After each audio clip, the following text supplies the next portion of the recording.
Hello everybody. This week there was a full moon and a bit of a lunar eclipse.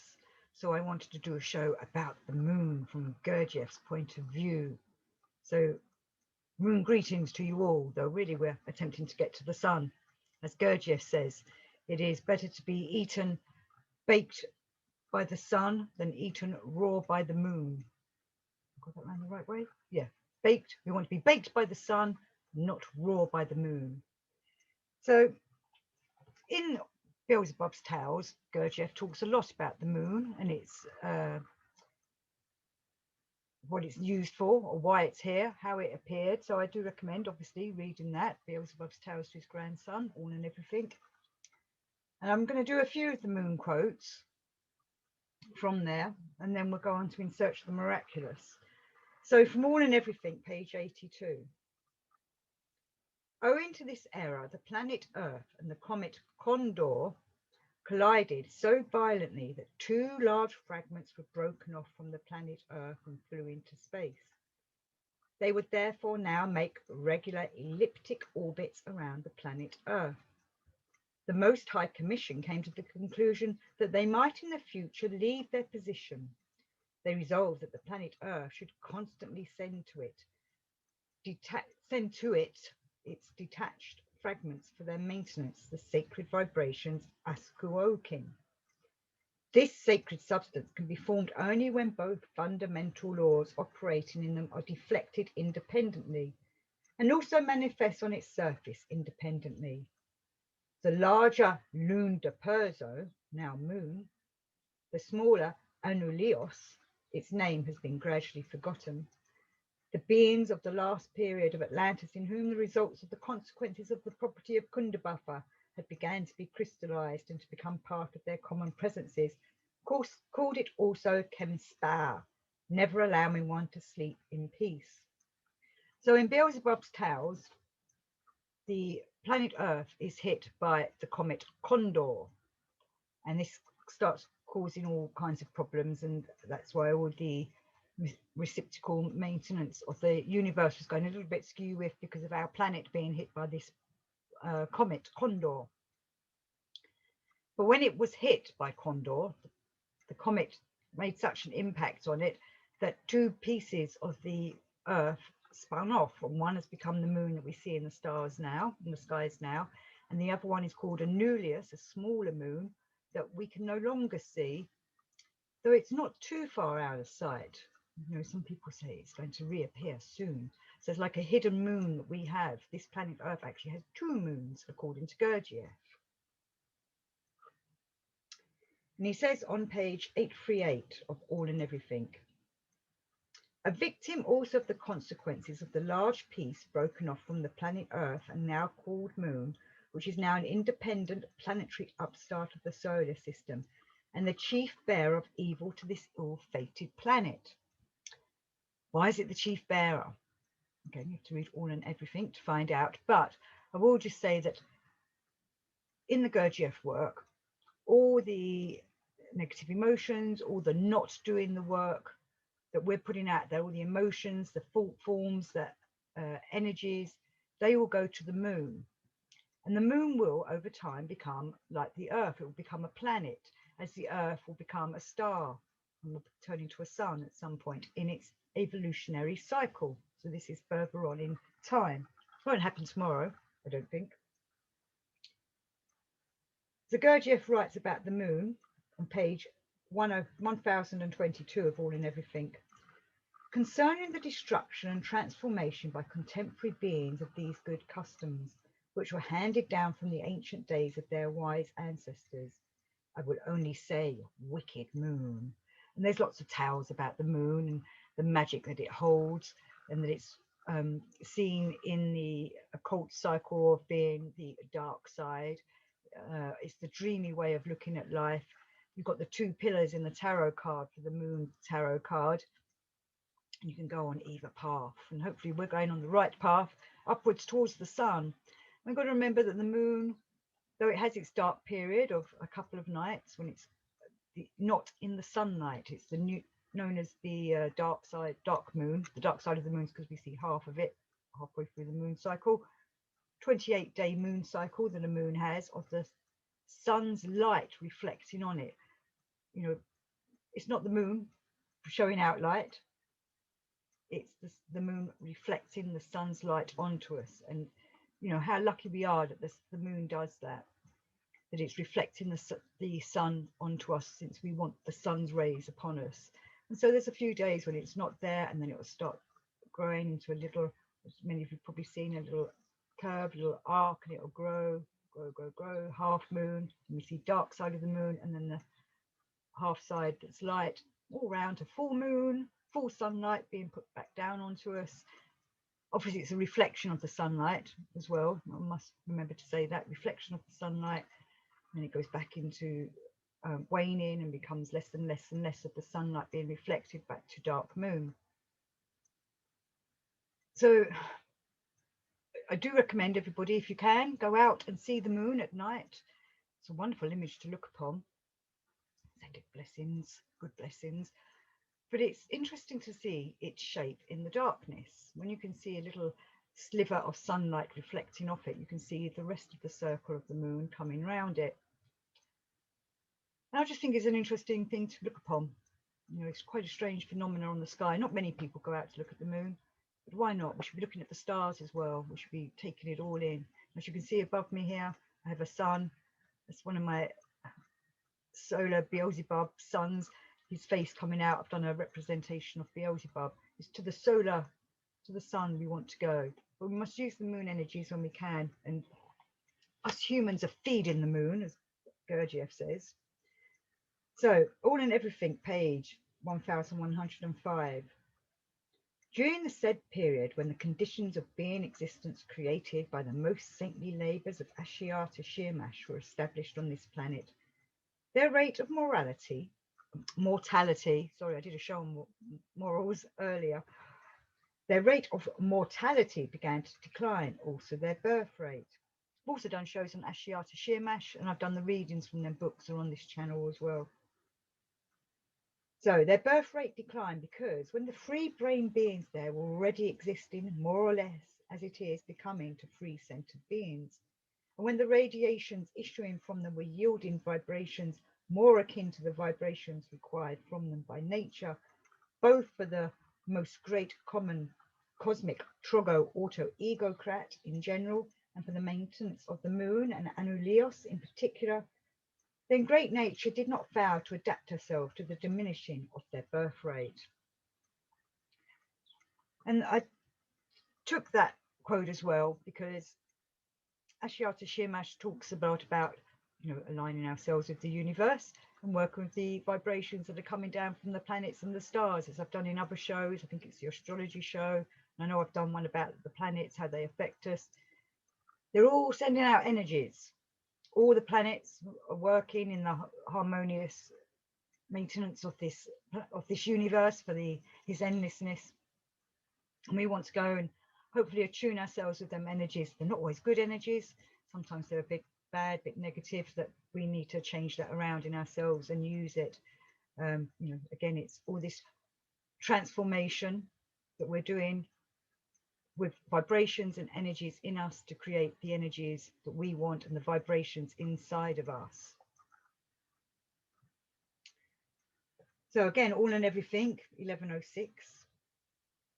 This cosmic substance, the sacred Askuokin, exists in general in the universe, chiefly blended with the sacred substances Abrastonis and Helkdonis, and hence that this sacred substance, Askuokin, in order to become vivifying for such a maintenance, must first be freed from the said substances Abrastonis and Helkdonis. So again, there's a chemical, scientific operation going on here, and we're trying to work with that so that we can use the right energies to develop ourselves. These sacred substances, Abrastonis and Helkdonis, are just those substances by which the higher being bodies of free brain beings, namely the body Keshjan and the body of the soul, are in general formed and perfected. And I learned that the separation of the sacred Askuokin from the said sacred substances proceeds in general when the beings on whatever planet it might be transubstantiate the sacred substances abrodonis and helpdonis in themselves for the forming and perfecting of their higher being bodies by means of conscious labours and intentional sufferings. So the usual requirements, peoples.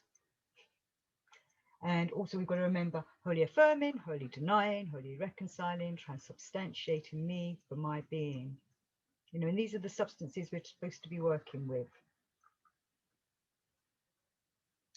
And Ouspensky reminds us, you know, in Search for the Miraculous, that according to this idea, the moon is still an unborn planet, which it is. You know, I know there's all these people out there, all these scientists and such like that tell us it's just a dead rock.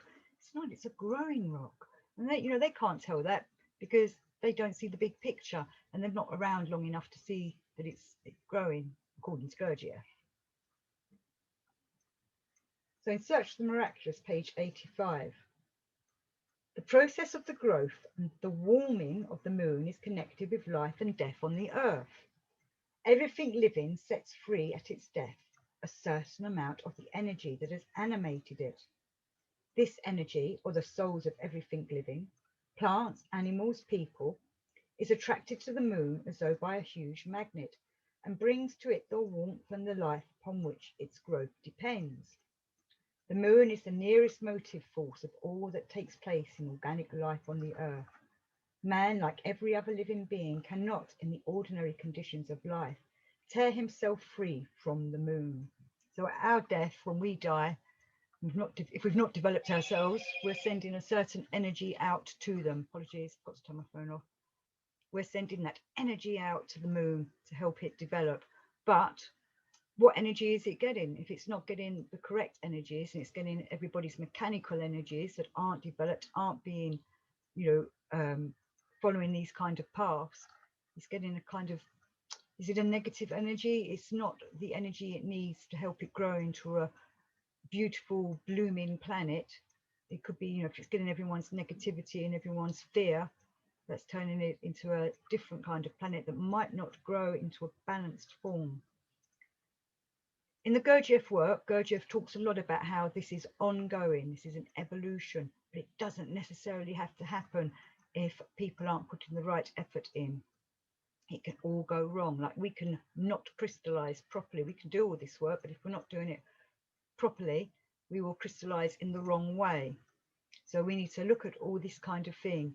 And this is, again, a bit of a concern of the majority of the people on this planet being mechanical, and when they die, not giving the right energies to the moon for its development. Where if people were learned beings, we would know how to prepare ourselves for our death so that we can work with the universe on our death, and that energy that is being freed from us, as said in that quote. So that was in Search for the Miraculous, page 85, and Search for the Miraculous, page 95. The moon is the weight on a clock. Organic life is the mechanism of the clock brought into motion by the weight. And he continues in Search for the Miraculous. Organic life transmits planetary influences of various kinds to the earth and serves to feed the moon and enable it to grow and strengthen. So we want to feed the moon, we want to help the moon grow, but we don't want that moon's energies on us. We want the solar energies on us. We want the, as I was saying before, to be eaten, baked by the sun, not raw by the moon. Because the moon's a baby, and the sun's like the adult that we want to learn from, the wise old man. And planet Earth's like the naughty teenager that's not doing what it should be doing. So views from the real world, page 196. We have taken the line issuing from the absolute and passing through us. This line, able to proceed only as far as a certain point, ends in our moon. The moon is the last point of creation on this line. The result is something like a ladder, and the moon is at the base of this ladder. And we want to help those that are below us on the ladder, and we get help from those that are above us on the ladder. And it's the same with the planets. All the planets are evolving, and they want to help each other. They're sending out all these beautiful energies or negative energies, depending on what alignment they're at the time and how they're working with each other as they spin past each other at certain angles. And then, views from the real world, page 102. It is possible to study the sun, the moon, but man has everything within him. I have inside me the sun, the moon, God. I am all life in its totality. To understand, one must know oneself. And as we know, we are the microcosm to the macrocosm, and every atom has the blueprint to the universe. Every atom and everything, every particle has that atom. So everything that exists can attune itself to the universe because it is a replica of the universe. It's got the blueprint in it, but it's how we develop ourselves and how all matter thinks or feels, whether it attunes itself to the universe, gets in line with that blueprint that's inside it. And if every atom in your body has that blueprint and we could get them all harmonized, then we'd be in tune. So, view from the real world, page 198. The moon is man's big enemy. We serve the moon. Last time you heard about Kundabuffer. Kundabuffer is the moon's representative on Earth. We are like the moon's sheep, which it cleans, feeds, and shears and keeps for its own purposes. But when it is hungry, it kills a lot of them. All organic life works for the moon. Passive man serves involution, and active man evolution. We want to be active people. You must choose. In both cases, we are slaves, for in both cases, we have a master. Inside us, we also have a moon, a sun, and so on. We are a whole system. If you know what your moon is and does, you can understand the cosmos. And I'm just going to carry on with some lovely Charles Stanley Knott. We are aware of the moon, whose esoteric name is still Lune de Persa, of whom Powys writes, that pale traitess, the moon, the cause of all our woes. But Anulius is unknown to us. If the rationalist, psychologist, artist, writer, or reformer feels in himself an ache for perfection, he pays no attention to it, or else dreams that it would be cured by better art, better writing, better living conditions. They've been dreaming of this for thousands of years, and real remorse of conscience that follows a realization of unfulfilled being duty has no meaning for them. And that was something I've been thinking about during these last few weeks. Unfulfilled being duty. You know, I know that I ponder a lot, but I also know that I don't do anything a lot, that I sit back and not do the work that I should be doing. And that is when I feel like I'm not putting out the right energies, and the right energies aren't coming to me because I'm not tuning myself up to it. Instead, I'm being, I don't know, lazy. Procrastinating was the word I was trying to get to come out. You know, even my mind's procrastinating at everything.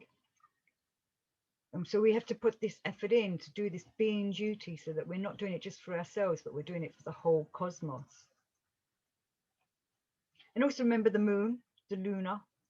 You know, we need to look at etymology quite a lot. And this is where the word lunatic came from, was that everybody went a bit mad during the time of the full moon. Or maybe it's because they weren't attuned to the energies that the moon was putting out, or maybe the moon was trying to steal too much energy from us. It's something for you to ponder on. I myself, when I lived in New York, got talking to quite a few policemen, and they had someone in who was doing a study of whether crime went up at the full moon.